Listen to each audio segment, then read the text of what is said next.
You know when something happens on WWE programming and you get all mad and hurl a sock or something at the TV before going online to say that management is out of touch? What if you're wrong?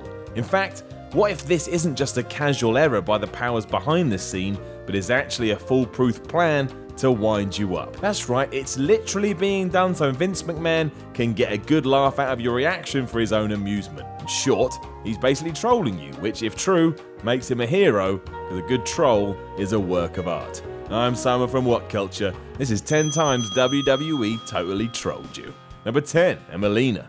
When Emma injured her back in May 2016, she had to go and have surgery. As you can imagine, this meant she was off TV for a while, resting up and preparing to get back in the game. This all went swimmingly, and then on October 3rd, 2016, her first return vignette aired. Declaring that a makeover had been undertaken and that Emma was now Emelina, whatever that means, she was now some sort of glamour model who loves standing under waterfalls. This is fine and all, but these packages went on, and on, and on, and on, but there was never any sign of her. She didn't exist outside of the videos, even to the point that when WWE promised she would be in attendance on December 12th, well, she didn't turn up.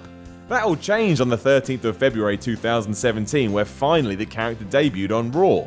She swanned out on top of the rampway and declared that Emelina was here, but now it's time to go back to being Emma. What? All of that? For this? You may as well have had her come out dressed as a duck for all that mattered. In reality, it transpired that Emma failed to impress in rehearsal, so WWE just ditched the thing. But that's still a master troll. She's here! Here she is! This time! F it. Number 9, the Funkasaurus. This entry actually adds more fuel to the Emelina fire, because WWE did the exact same thing with Brodus Clay back in 2011, airing a run of promos that showed the former Brodus Clay as a monster who was about to eat the company alive. The build lasted weeks, almost to the point fans were questioning what the hell was going on, and whether Brodus was even alive. Turns out he was, but not in the form any of us expected. Literally dancing his way to the ring in January 2012, Clay had become the Funkasaurus. That's right, the Funk-A-Saurus. Like he'd just been kicked off the set of Barney the Dinosaur. It got stranger too, because he was accompanied by dancers Naomi and Cameron, and declared himself from Planet Funk. It wouldn't have been too out of line to think you were whacked off your head on crack, but this truly did all take place.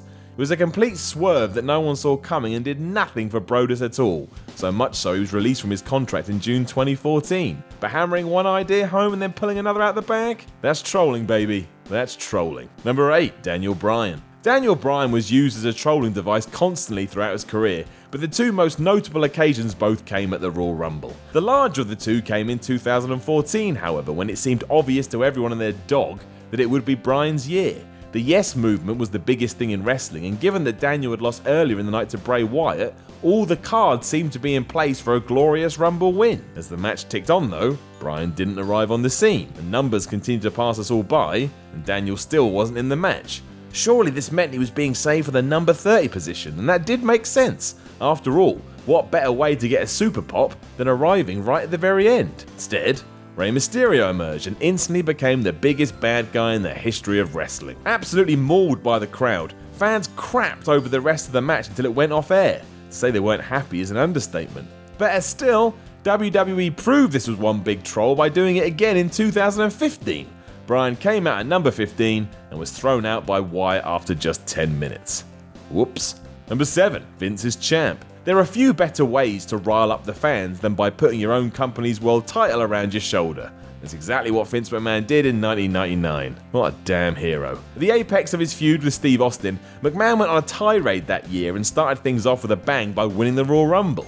This guaranteed him a spot in WrestleMania's main event, but given as The Rock was WWE champion at the time, the two were in cahoots with each other, Stone Cold was awarded the shot instead. McMahon never forgets though, which is why he cashed in his opportunity in September against Triple H and actually won. If that wasn't enough, he did it again in 2007 when he became ECW champion too, so that makes him a multi-time title holder now. To say some fans got all mad about this would be more than fair, and I bet Vince had a huge smile on his face the entire time.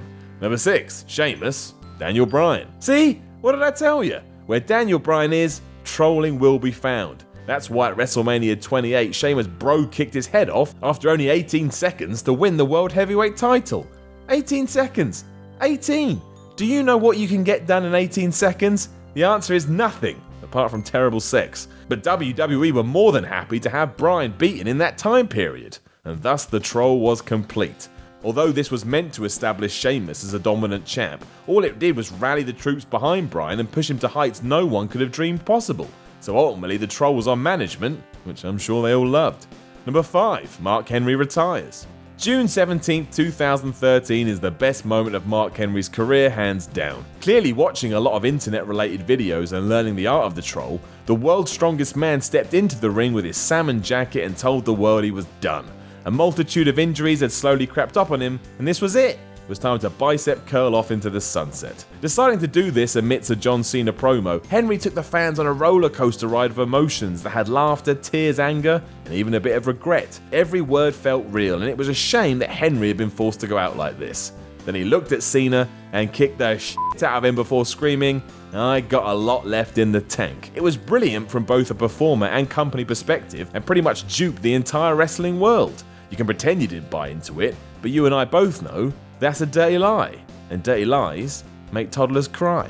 Number 4. Chris Jericho's silence. I think it's fair to say that few wrestlers troll the fans as constantly as Chris Jericho. From pretending he was going to TNA to random rants online that seemed designed to piss people off, he went one step further in 2012 by never even saying a word. Coming off the back of a sizable return campaign, Jericho would come out, gee the crowd up something fierce, get all pumped up himself, and then just leave. He never opened his mouth, never explained what he was doing, didn't justify why he had returned, just ran around the place like he was in Motley Crue and bolted. He eventually did utter the words at the Royal Rumble, "It's going to be the end of the world as you know it," but then Sheamus won that, and Y2J eventually went heel against CM Punk, meaning all of the above was for nothing, and you fell for it all.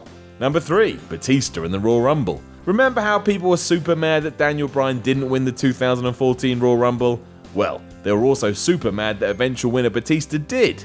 Boy, were they mad. The real issue was everything going on around it. Batista had campaigned to come back as a heel but was denied by management, and then found himself being turned heel because of all the ridiculous booking that took place during his return. He wasn't best pleased, which is understandable. In short, WWE trolled Bryan, Batista, and the fans all at once, which is actually a decent effort when you think about it, so I would like to applaud the company on a job well done. Number 2. Fake Diesel and Fake Razor. This one really takes the cake, or at least it would if it wasn't coming in at number 2.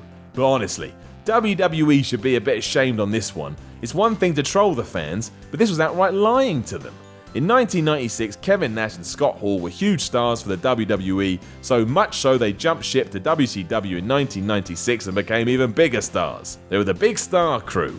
This did signal the end for the characters of Diesel and Razor Ramon though, or at least that's what we all thought.